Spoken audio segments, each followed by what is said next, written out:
Y siguiendo con esta serie de temas de la profecía bíblica, toca en turno analizar este tema importantísimo, yo diría imprescindible, de la iglesia e Israel.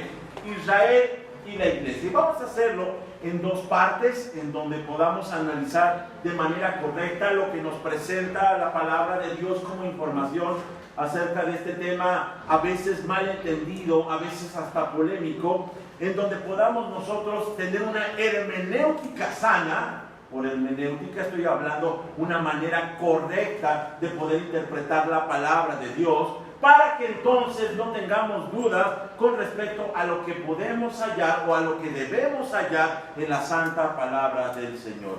Así que vamos a estar analizando este tema de Israel y la iglesia en dos secciones. Y comienzo con lo siguiente.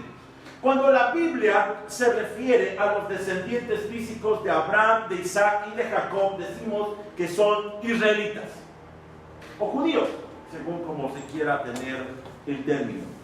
Pero la Biblia también habla de otros israelitas, habla de otro pueblo a los cuales Dios considera el verdadero Israel, que es la iglesia. La iglesia entonces es el pueblo de Dios, es el Israel espiritual que ha venido a ser unido a Israel y por lo tanto son conciudadanos o somos conciudadanos juntamente con ese pueblo llamado Israel. El apóstol Pablo, cuando habla de esto, en Efesios capítulo 2, versículo 12, dice con grandes letras: en esos tiempos ustedes vivían apartados de Cristo, no se les permitía ser ciudadanos de Israel y no conocían las promesas del pacto que Dios había hecho con ellos. Ustedes vivían en este mundo sin Dios y sin esperanza. Pero Dios en su misericordia permitió que nosotros fuéramos anexados al pueblo escogido de Dios.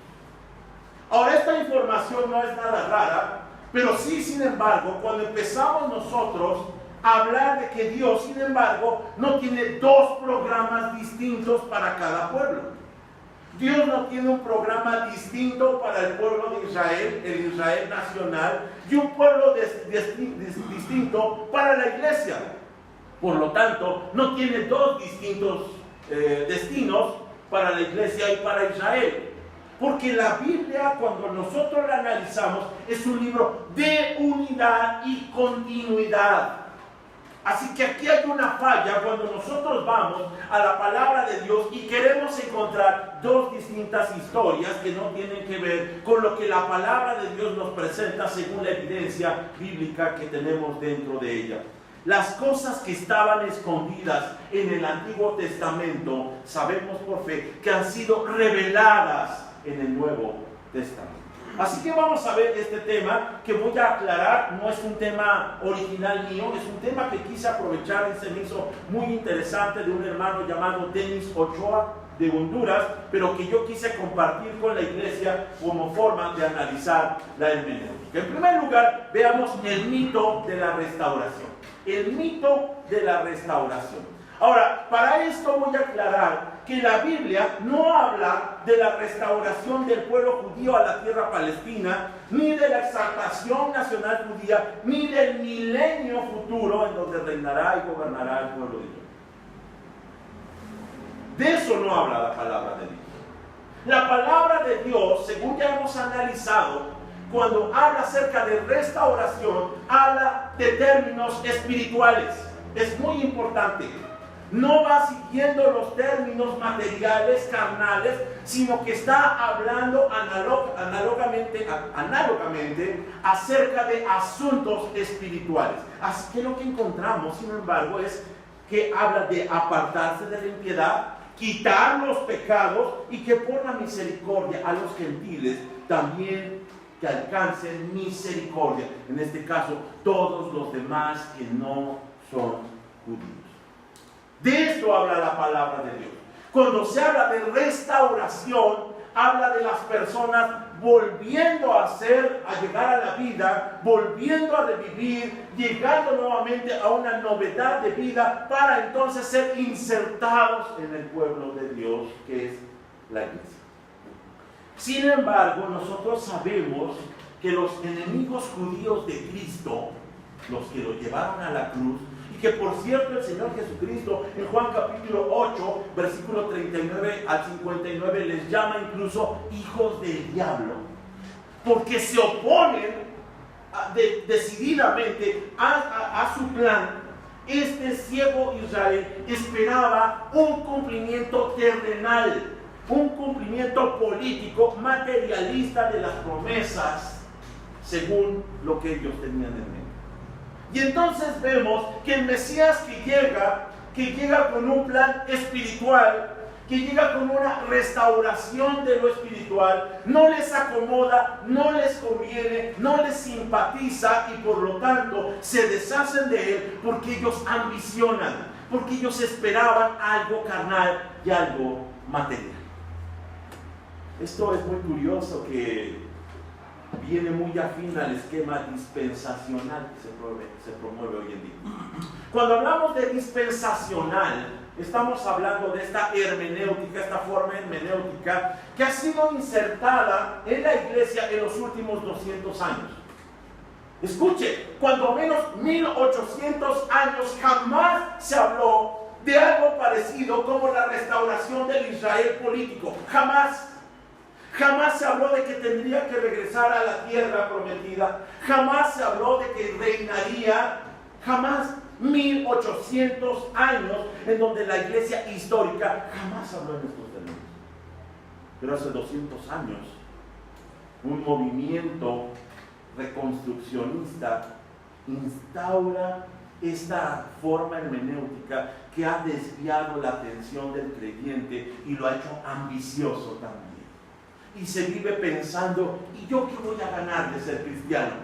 ¿Y dónde está mi bendición? ¿Y dónde está aquello que me prometieron que llegaría yo a obtener si me anexaba a la iglesia y a Cristo? Así las ofrendas, así los diezmos, entonces tienen que tener una consecuencia de bendición, y dejamos de observar la bendición que ya de por sí tenemos en Cristo, simplemente al ser anexados a su pueblo. Se hizo un rompimiento terrible de toda esta finalidad que tenía la palabra de Dios.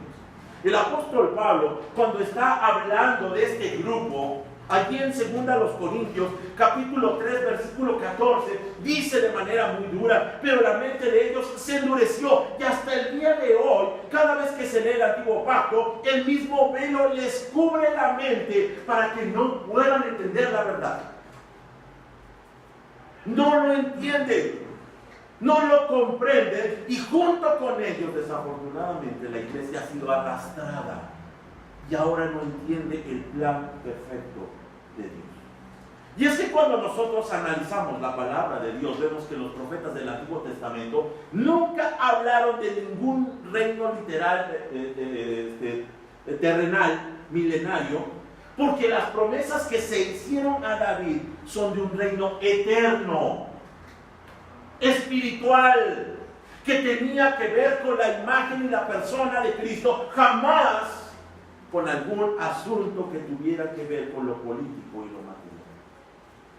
Jamás la ambición del Señor ha sido que el cristiano anhele asuntos materiales. Así que entonces lo que nosotros encontramos cuando el apóstol Pablo está anhelando que el pueblo de Israel sea restaurado, es que sea reinjertado en el olivo original. No está hablando de que sea reemplazado, sino que sea vuelto unido nuevamente de donde él había sido desgajado en un momento. Ese es el anhelo del apóstol Pablo. El apóstol Pablo en realidad predica un solo y mismo evangelio, tanto a judíos como a gentiles, con vistas a edificar un único pueblo de Dios. Y él lo dice, una fe, un bautismo, solamente un pueblo, no dos pueblos, un pueblo de Dios compuesto tanto por gentiles como por judíos. Nuevamente el apóstol Pablo, cuando está hablando acerca de esta realidad destructiva que ya desde el primer siglo se presentaba en Tito, a Tito le dice en el capítulo 1, versículo 14, tienen que dejar de prestar atención a mitos judíos y a los mandatos de aquellos que se han apartado de la verdad.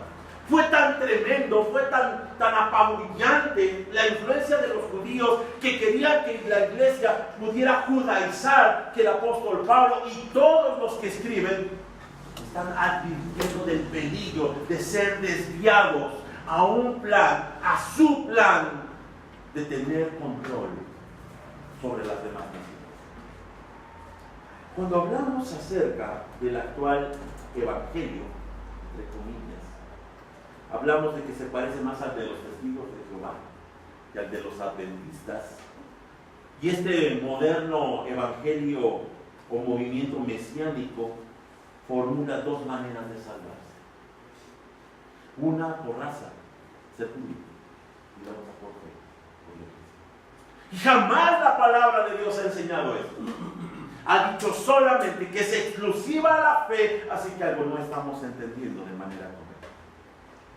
El punto llega a ser tan crítico que Pablo, cuando está hablando de este movimiento que desde el principio existió, tiene una palabra durísima para aquellos que proclaman otro evangelio y dicen Gálatas 1:18 que le caiga la maldición de Dios. Miren nada más qué palabras tan tremendas.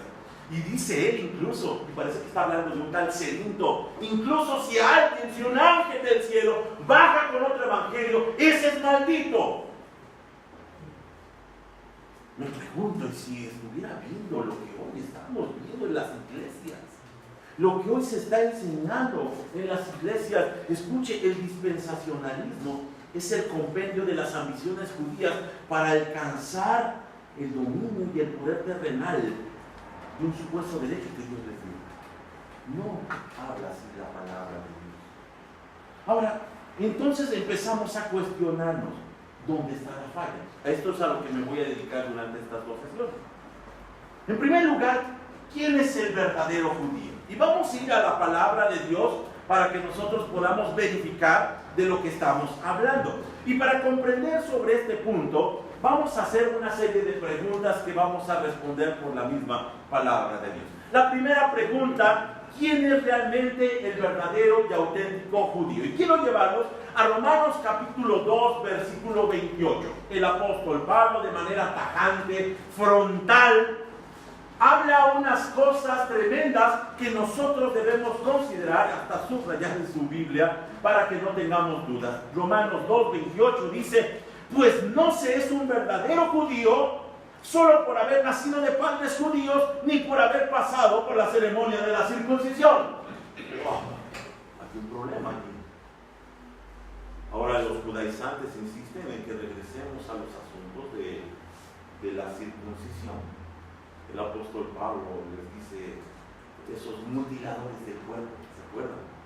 Y les utiliza el mismo sustantivo que utilizaban los judíos contra los gentiles: los perros mutiladores del cuerpo.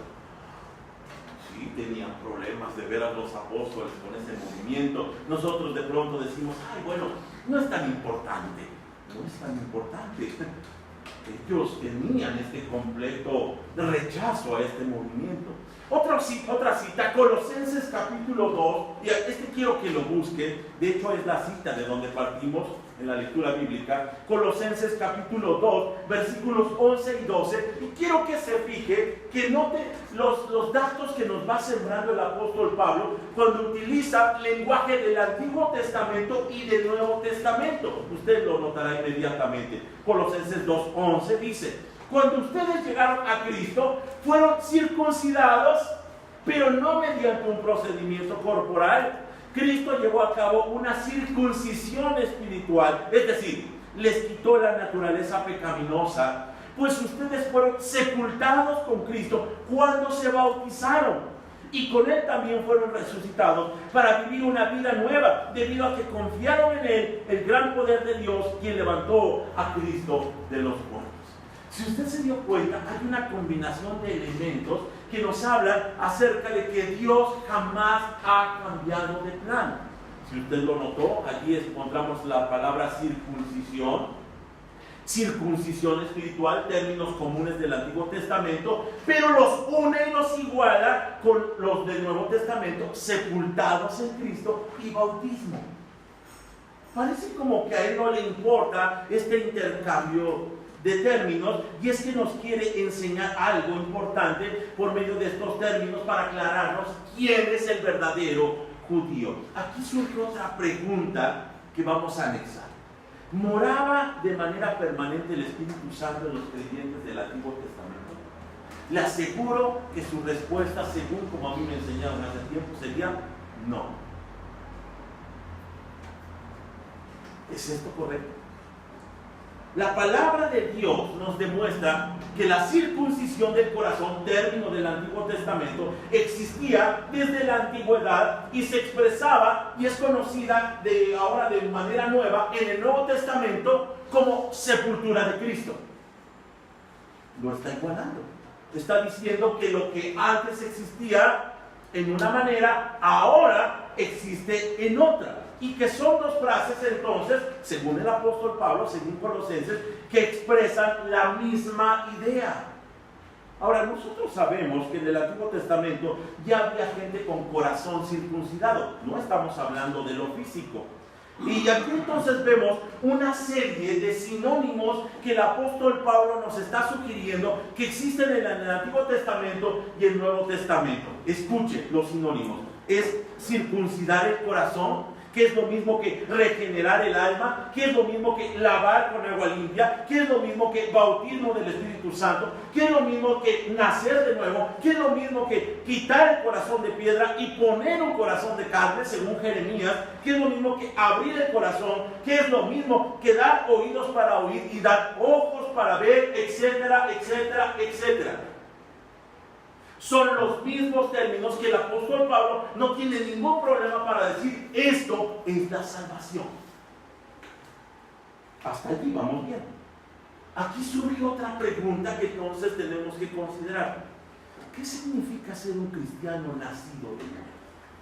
Según Juan capítulo 3 versículo 5, cuando el Señor Jesucristo está platicando con Nicodemo, nos aclara palabras del Señor Jesús de manera clara. Dice él, Jesús le contestó: te digo la verdad, nadie puede entrar en el reino de Dios si no nace de agua y del Espíritu. Si no nace del agua y del Espíritu, no puede ser nacido de nuevo. ¿Por qué tenía una pregunta? ¿Cómo puede un hombre viejo entrar al vientre de su madre y volver a nacer? No. Lo que es nacido de carne es carne, pero lo que es nacido del Espíritu es Espíritu. Esto no debe extrañarte, Nicodemo. Y es que la frase nacido de nuevo, literalmente significa nacido de arriba. Es un nacimiento venido de Dios. Y es que Nicodemo, al igual que nosotros, al igual que toda la humanidad, tenía una necesidad verdadera. Él necesitaba un cambio de corazón, una transformación espiritual, porque estaba muerto espiritualmente. Igual en el Antiguo Testamento que en el Nuevo Testamento y en nuestra actualidad, todo humano necesita un nacimiento nuevo. El nuevo nacimiento, entonces, decimos, es un acto de Dios por el cual la vida eterna es impartida a la persona que cree. Vamos a otro pasaje, Juan capítulo 1, versículo 12. Otra vez es el apóstol Juan el que toma su tiempo para explicar este tema importante. Juan 1, versículos 12 y 13, dice él: pero a todos los que creyeron en él y lo recibieron, les dio el derecho de llegar a ser hijos de Dios. Y aclara, ellos nacen de nuevo, no mediante un nacimiento físico, como resultado de la pasión o de la iniciativa humana. Aquí podemos añadir, o por ser judíos. ¿Se dan cuenta? Dice entonces, sino por medio de un nacimiento que proviene de Dios. Es decir, que siempre los creyentes, escuchen, han nacido igual. Abraham espiritualmente no nació de otra manera. Él es el padre de la fe y fue llamado amigo de Dios porque creyó y le fue tomado por justicia. Nosotros creímos y nos fue tomado por justicia. Así que la salvación que él obtiene es la misma que nosotros obtenemos. Él mira hacia un punto, él mira hacia Dios, él mira hacia la cruz, aún sin saber que existe como tal una cruz, pero cuando mira a su hijo Isaac, siendo rescatado de la muerte, y entonces tomar un cordero en su lugar. Él mira lo mismo que nosotros. Él tiene fe. Los creyentes nacen igual. Todos los creyentes del Antiguo y del Nuevo Testamento coincidimos en la fe. Así que los hijos de Abraham no son los que nacen de su linaje. Los hijos de Abraham, tal como lo dijo el Señor Jesús a los judíos, si fueran hijos de Abraham, harían lo que Abraham hizo. Él vio mi día, él creyó en mí. No hay otra manera, de tal forma que entonces nos damos cuenta que el nuevo nacimiento también lo participaron en el Antiguo Testamento. Aquí es otra pregunta obvia. ¿Había entonces un nuevo nacimiento en el Antiguo Testamento? ¿Existía una nueva modalidad? Otra pregunta adjunta. ¿Había un cuerpo de Cristo en el Antiguo Testamento? Es decir, ¿la iglesia surge solamente a partir de Pentecostés? ¿O ha existido a lo largo de la historia por medio del remanente fiel que cree? Ese es el verdadero pueblo. No los que se dicen judíos, sino los que participan en la fe del Hijo de Dios. Gálatas capítulo 4, si quiere acompañarme, es una buena respuesta. Me parece una respuesta adecuada a esta pregunta de si existía la salvación también en el Antiguo Testamento de la misma forma. Gálatas capítulo 4, versículo 28 y 29 dice: y ustedes, amados hermanos, son hijos de la promesa, igual que Isaac. Pero ahora son perseguidos por los que quieren que cumplan la ley, tal como Ismael, el hijo que nació del esfuerzo humano, persiguió a Isaac, el hijo que nació por el poder del Espíritu. Mire la analogía que está haciendo, y el apóstol Pablo más adelante lo va a utilizar. Dice que hay dos tipos de hijos: uno nacido de la esclava, que es Agar, y que es Ismael su hijo, el hijo nacido de la carne, y hay un hijo de la promesa. No está diciendo un hijo del linaje judío, está diciendo un hijo de la promesa que nace de Sara, y es Isaac. ¿Acaso estaría representando el linaje judío o estaba representando en realidad a la iglesia de Cristo, que nace por la fe y que no proviene de esfuerzos humanos ni de linajes humanos? Isaac y los creyentes del Antiguo Testamento nacieron por fe. Pablo declara algo maravilloso: que Isaac fue unido a Cristo y a su pacto nuevo por medio de la fe. Aquí hay un gran problema entonces con la hermenéutica dispensacionalista, porque ha dividido y ha seccionado trágicamente la historia del Antiguo y del Nuevo Testamento, como si de pronto los planes cambiaron y Dios de pronto se les dijo. De pronto nuestro Dios bipolar de pronto estaba de malas en el Antiguo Testamento y se puso muy de buenas en el Nuevo Testamento. Dios es el mismo ayer, hoy y por siempre. Dios no es hijo de hombre ni humano para que se arrepienta. Ha sido el mismo camino, ha sembrado la palabra de Dios de la misma manera. Estos conceptos importantes se perdieron gracias a esa hermenéutica, pensando que Dios de pronto se le había ocurrido que Cristo fuera aceptado por él. La fe ha sido sembrada en toda la Biblia. Aquí hay una cita entonces muy importante. Cuando usted recuerda la entrevista de Nicodemo, que Nicodemo no entiende. Nicodemo está necio. Nicodemo está cerrado de su entendimiento, y el Señor Jesús le hace una reclamación en el versículo 10. Le contesta: tú eres un respetado maestro judío y aún no entiendes estas cosas. Pregunta: ¿lo tenía que entender? Sí, lo debió entender. Estaba en el Antiguo Testamento. Dios no estaba innovando en el Nuevo Testamento. Dios es el mismo.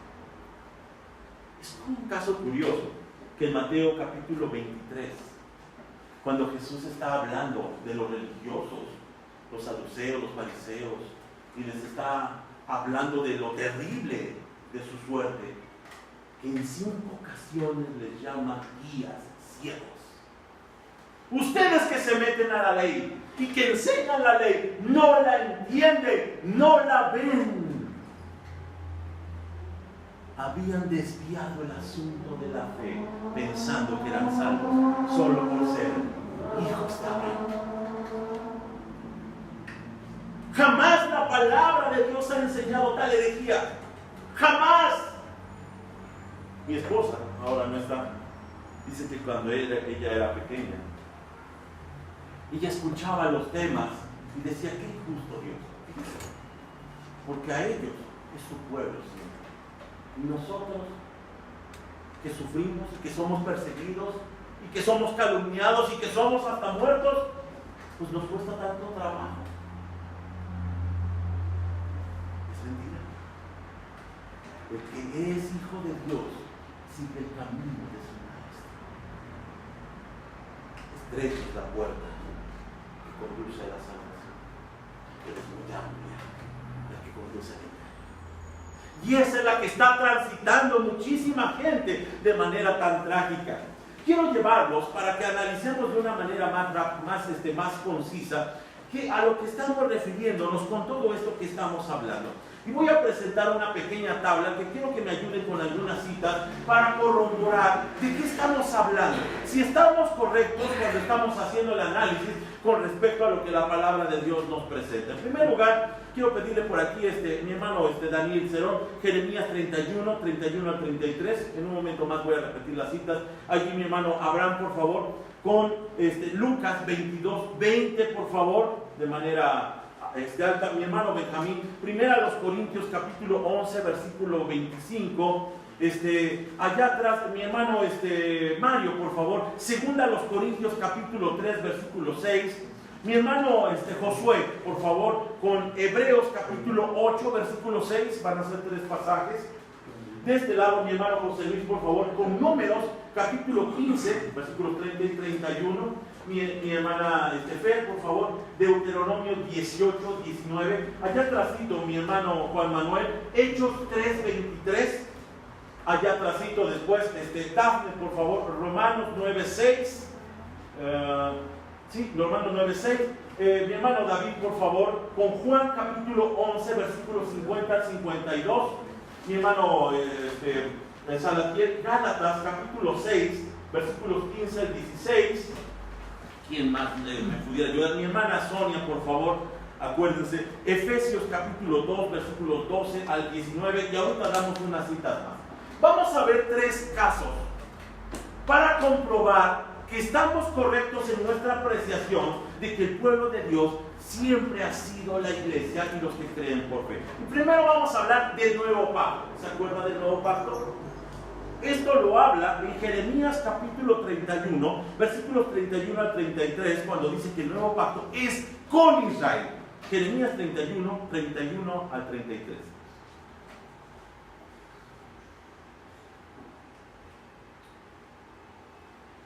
¿Sí? Se acerca el día, dice el Señor, en que haré un nuevo pacto con el pueblo de Israel y de Judá. Este pacto no será como el que hice con sus antepasados, cuando los tomé de la mano y los saqué de la tierra de Egipto. Ellos rompieron ese pacto, a pesar de que los amé como un hombre ama a su esposa, dice el Señor. Pero es ese nuevo pacto que haré con el pueblo de Israel en ese día, dice el Señor.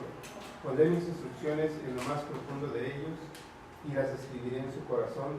Yo seré su Dios y ellos serán mi pueblo. Bien, si usted puso atención, dice que el nuevo pacto sería ¿con quién? Con Israel y con Judá. Ahora, la pregunta es, ¿con quién se cumplió? El nuevo pacto es con los cristianos. Vean lo que dice Lucas 22, 20. No sé quién se lo dijo. Abraham, por favor. De igual manera, después que hubo cenado, tomó la copa diciendo: esta copa es el nuevo pacto en mi sangre, que por vosotros se derrama. Lo hizo con sus discípulos. Es cierto, eran judíos, pero sabemos que aquí está hablando de la iglesia, lo sabemos bien. Ahora, hay otro pasaje, 1 Corintios, capítulo 11, versículo 25. Asimismo, también tomó la copa después de haber cenado, diciendo: esta copa es mi nuevo pacto en mi sangre, haced de esto todas las veces que la bebiereis en memoria de mí.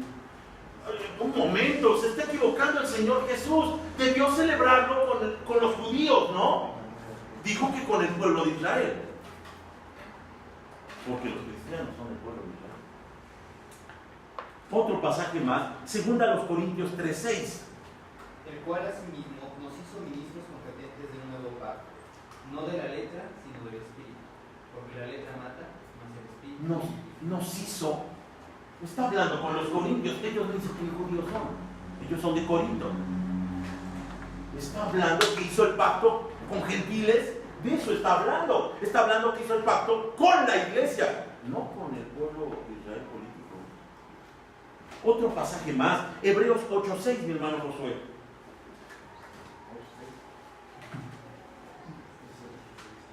Se escondió. Hebreos capítulo 8, versículo 6.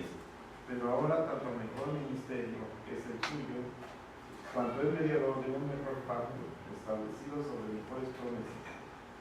Por favor, también el versículo 8. Porque reprendiéndolos dice, y aquí vienen días, dice el Señor, en que estableceré con la casa de Israel y la casa de Judá un nuevo pacto. Y versículo 10, por favor.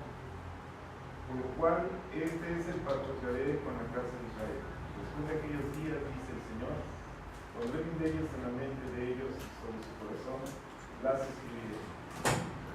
Entonces resulta que el creyente es Israel y Judá. Escritos en el corazón, lo dijo desde Jeremías. Ya no lo escribiría en tablas de piedra. Estaría dentro de ustedes. Establecida como verdad. Así que el nuevo pacto nos indica que la iglesia es el Israel verdadero. Los creyentes es el verdadero Israel. Segundo punto, Israel. Primero tenemos que decir que Israel es Israel. ¿Estamos de acuerdo? Pero hay ciertos personajes que el Israel desobediente no es Israel. Números capítulo 15, versículos 30 y 31. Mas la persona que hiciere algo con soberbia, así el natural como el extranjero, ultraja a Jehová, esa persona será cortada de en medio de su pueblo, por cuanto tuvo en poco la palabra de Jehová y menospreció su mandamiento. Enteramente será cortada esa persona, su iniquidad caerá sobre ella. ¡Qué palabras tan duras! Y esto debió considerarlo con cuidado el pueblo de Israel en su momento. El Señor Jesús se los dijo: lo que ahora ustedes tienen como viña se les entregará a otro pueblo. Se les quitará a ustedes. ¿Por qué? Porque incumplieron con la palabra de Dios. En Deuteronomio, capítulo 18, versículo 19 dice: Si alguien no presta oído a las palabras que el profeta proclame en mi nombre, yo mismo le pediré perdón. Si alguien no presta atención a las palabras del profeta. Aquí hay un reflejo en Hechos capítulo 3, versículo 23. Retoma lo mismo. Y miren el reclamo de Pedro. Dice: y toda alma que no oiga a aquel profeta será desarraigada del pueblo. El apóstol Pedro les está diciendo: el problema es que ustedes piensan en su salvación simplemente por el linaje y por la sangre. Pero acuérdense de esta palabra que fue dicha en Deuteronomio. Otro pasaje más, Romanos capítulo 9, versículo 6. Ahora bien, no digamos que la palabra de Dios es fracasada. Lo que sucede es que no todos los que descienden de Israel son No todos los que descienden de Israel son israelitas. Entonces, ¿quiénes son? Los cristianos son Israel. Escuche lo que dice Juan 11, versículos 50 al 52. Y pensáis que conviene que un solo hombre muera por el pueblo, y no que toda la nación perezca. Esto no lo dijo por sí mismo, sino que como era un sacerdote aquel año, profetizó que Jesús había de morir por la nación. Y no solamente por la nación, sino también para congregar a todo el mundo a los hijos de Dios que estaban dispersos.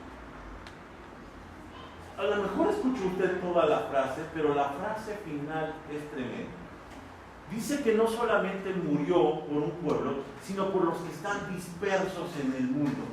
En ese momento Israel todavía estaba allí en su tierra, Y está diciendo que está buscando a los dispersos en el mundo. ¿Quiénes son los dispersos en el mundo? ¿Se acuerda que una de las profecías sería que regresaría a su pueblo y lo traería de los lugares más de confines del mundo? Era la iglesia.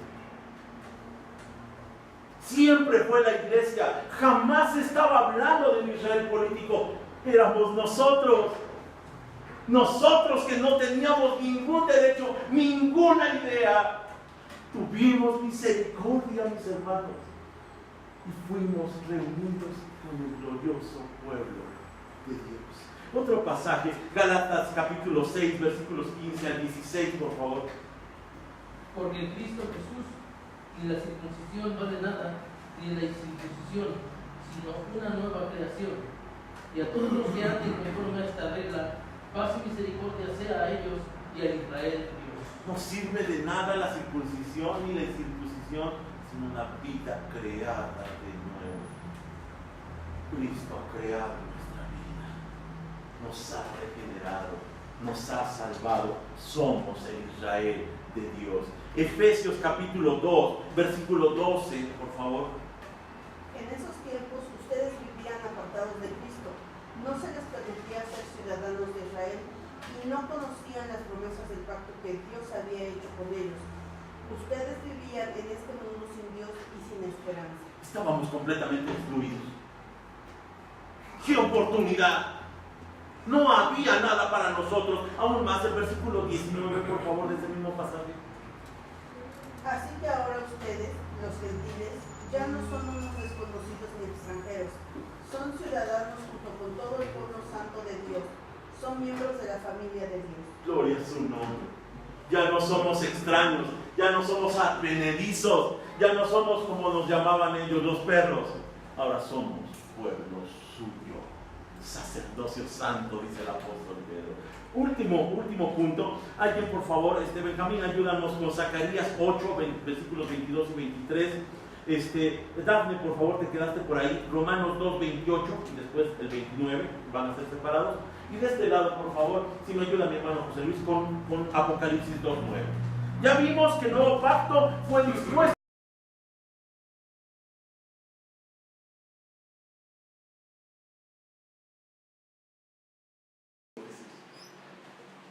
De él está hablando.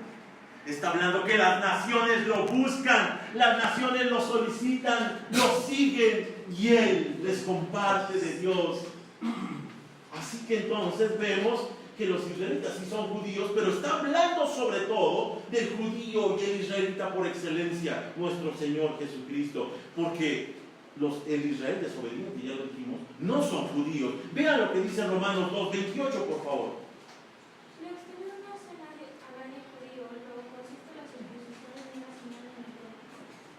No sirve de nada. Si usted quiere hacerse algo en el cuerpo para llegar a ser algo como ser judío, dice el apóstol Pablo, ni lo hagas. No te mutiles, no te permitas, no sirve. Lo que es más en Apocalipsis 2:9, dice unas palabras escalofriantes. Yo conozco tus obras y tu tribulación y tu pobreza, pero tú eres rico.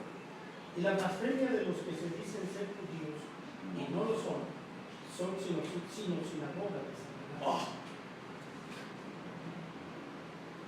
Cuidado cuando nosotros estamos estableciendo mal la lectura de la palabra de Dios y enaltecemos a aquellos que decimos son el pueblo de Dios. En realidad el pueblo de Dios es la iglesia.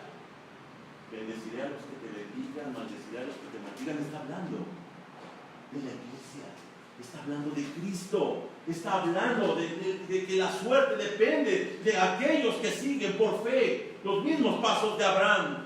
A los demás los llama sinagoga de Satanás. Por último, los cristianos son judíos. Lo que dice Romanos 2:29, por favor, dame allí junto. El verdadero judío es la interiormente y la circuncisión es la del corazón, la que realiza el espíritu, no el mandamiento escrito. El que es judío sí lo alaba a Dios, no. Así que el verdadero judío es el que viene desde dentro del corazón, porque ha nacido de nuevo. Es lo que no comprendía entonces Nicodemo. Jamás Dios ha cambiado sus métodos. Tiene que ser por fe, no por raza. Déjeme terminar de esta manera. Es evidente que no existe ninguna división entre el Israel del Antiguo Testamento y la iglesia del Nuevo Testamento. Es un mismo pueblo, es una misma historia que sigue en consecuencia. Porque el mismo pueblo de fe que en el Antiguo Testamento miraba hacia el futuro a Cristo, es el mismo que ahora miramos hacia atrás, el acto precioso de nuestro Salvador. Dentro de 8 días, gracias a una frase de Ray, uno de los postulantes del dispensacionalismo, en donde dice que si se llegara a comprobar que las promesas del Antiguo Testamento se han cumplido en la iglesia, se caería el dispensacionalismo. Vamos a comprobar. Le invito dentro de 8 días a que veamos con la palabra de Dios abierta que nosotros hemos sido constituidos el pueblo del Señor. Padre, te agradecemos por tu palabra y te agradecemos por la fe. Anida en nuestro corazón estas grandes verdades, para que entonces, Señor, confiando en tu palabra, nosotros sigamos caminando aquí en adelante, para que no nos desanimemos, para que no tengamos dudas, para que nos sigas hablando, Señor, a nuestro corazón confiado, que nos has elegido a nosotros y has querido, Señor, hacer de nosotros un pueblo fiel y verdadero. Bendito sea, Señor, por tu palabra. Oramos en el nombre de Cristo Jesús, nuestro Señor. Amén.